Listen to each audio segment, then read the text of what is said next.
So far, I have spoken of the ion fields that monitor the body as far as what it does or doesn't need, and how it extends 6 inches from the fingers, can go through plastic and glass. I've talked about the fields that cause the muscles of the hand to unconsciously move clockwise or counterclockwise, and this is what causes a pendulum to move. I've spoken of the collector field that gathers in negatively charged ions, and the distributor field, or the tracking field, that sends them out toward a destination. Also, through this unusual tube of energy can the thoughts and impulses from the sender go through. And we talked about the morphic field that surrounds carbon-based objects of similar composition and allows them to share similar thoughts or impulses, as you see in birds or fish that are moving in real tight schools. I talked also about the orb. But the question is this supernatural? Basically, something that is supernatural is a force that is beyond scientific understanding. Therefore, it is on a sliding scale according to what science does or does not understand. The more science understands, the fewer things are attributed to being supernatural. So in essence, there is no supernatural, just a scientific dedication to ignorance. Now, that may sound like a harsh thing to say, but there's more truth to it than we actually wish to admit. For example, I have had a lot of people tell me over the years that they really don't care what I find as far as like the tracking fields, you know, with my pendulum. And granted, the pendulum looks really hokey. It looks stupid. It looks very far-fetched. And I wouldn't believe it myself, except for the fact that I've had 30 years of testing it out. And I've had confirmation after another, one after another, that it works, especially when I'm testing out batteries. And, you know, you find the ones that are dead and the ones that are powered up. But people will tell me that they will not believe, like the tracking fields, they won't believe that those exist unless they see it with scientific instrumentation. Well, my question is, why doesn't science make instruments to detect these fields? And the answer is, they're not going to make the instruments to detect the fields because they don't believe the fields exist. And the reason they don't believe the fields exist is because they haven't made the instruments to detect the fields. And they're not going to make the instruments to detect the fields because they don't believe the fields exist, and they don't believe the fields exist because they haven't made the instruments. Now, that sort of self-defeating circular logic, like being stuck in the mud, is really a dedication to ignorance. I work so much with these fields, that the morphic and tracking field, that I find it absolutely ridiculous that science doesn't even try to replicate it and to detect the fields. And you take two objects like this, they can even be like a glass of water with a little baking soda in it, or 2 glasses of pop, or 2 glasses of coffee. As long as they're similar, you can set them close to each other, and because they're not touching, I'm going to use my pendulum and go for the morphic field. It's right there. And let's go around it. There it is. There's the morphic field, and it has different physics properties than the tracking field, but there it is. So if a scientist would just put 2 carbon-based objects of similar composition close to each other like that, the morphic field will form. They just have to find instruments that will detect the morphic fields. Now, if you want to go to the tracking field, all you do is move this a little further away, and I'm going for the morphic field. The morphic field is no longer there because they're not close enough. And between them, there's the tracking field. So it's not hard to replicate. You know, just move the 2 objects further apart, because they will, as a default, they will track objects of similar composition. And so a scientist just has to get some instrumentation in there to try to figure out what that field is made of that runs between them.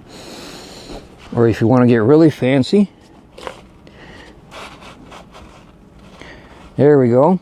We're going to fool Mother Nature into thinking that this is a flock of Cheetos here. Okay, let's see what we get with our flock of Cheetos. Morphic field. There we go. There's the morphic field. It's that easy to replicate, to fool Mother Nature into throwing these fields out there. Okay, now let's take our flock of Cheetos here and let's send one out as a stray. We have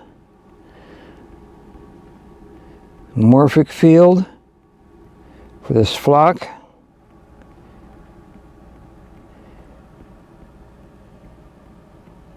There's the morphic field, and we would have the tracking field that would run between them. It's that easy to replicate, so it just makes me shake my head that science doesn't even care enough to get out their instruments and try to figure out what those fields are. Really, science does have a dedication to ignorance.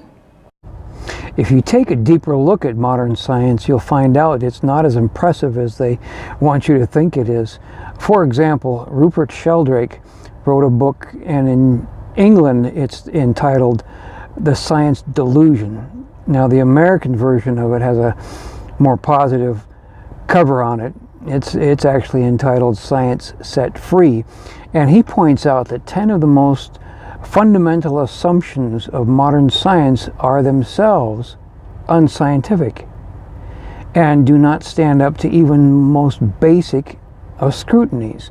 And I really recommend that book because he goes into detail about what these assumptions are, but they're not based on science, they're based on dogma.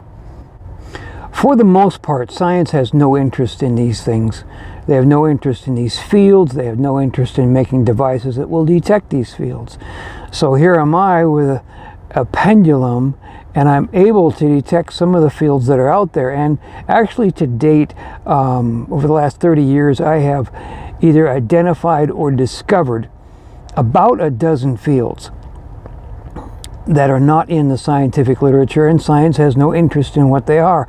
But it is my intention, with as hokey as it looks, to take the pendulum and to try to log, to record what I'm finding, the physics that are involved, how these things work, because it may help somebody else in their research. So with all this said, this brings me up to date with where I left off on the dowsing series, because there I was researching the horizontal fields that come off the dowsing rods or the Y sticks, and it's simply the tracking field. There was nothing unusual about it. It was easy to work with, it was easy to understand.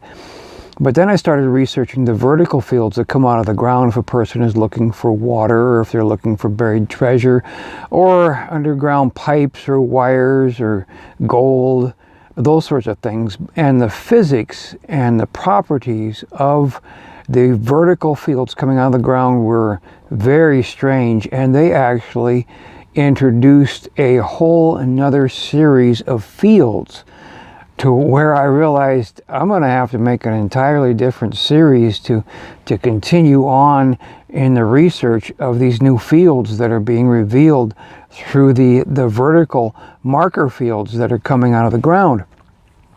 Now, a lot of people speculate that, like with water dowsing, it's obvious that it works because there is history over hundreds and thousands of years that it works.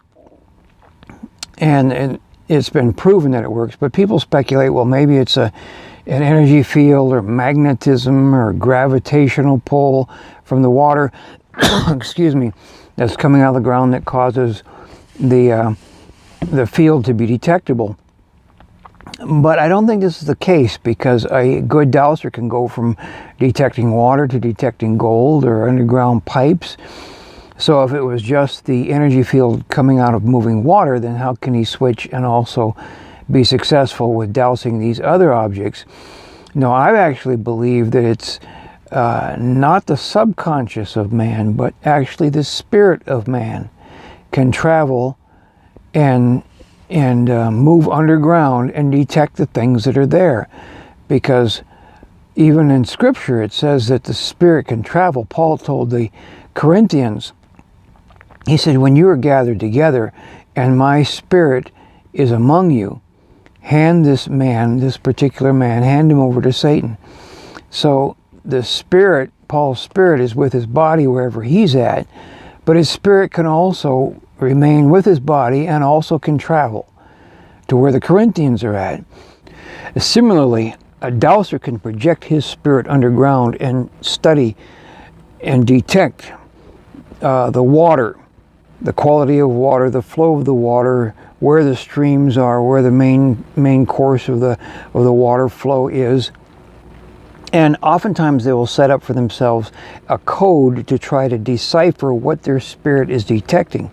Well, they will ask questions like, is there potable, drinkable water on this property? Yes or no? And their rods will respond with a yes or no preset code as far as how their rods would respond to answer that question. How deep is it? They'll ask questions about the meters of the depth, yes or no, and keep going down until they get a yes answer to as far as the depth, as even the amount of the volume.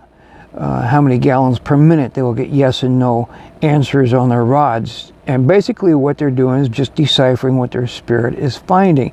Now, this may sound like a contradiction in terms, because I said that there basically, essentially is no supernatural. Now I'm talking about the spirit of man traveling underground.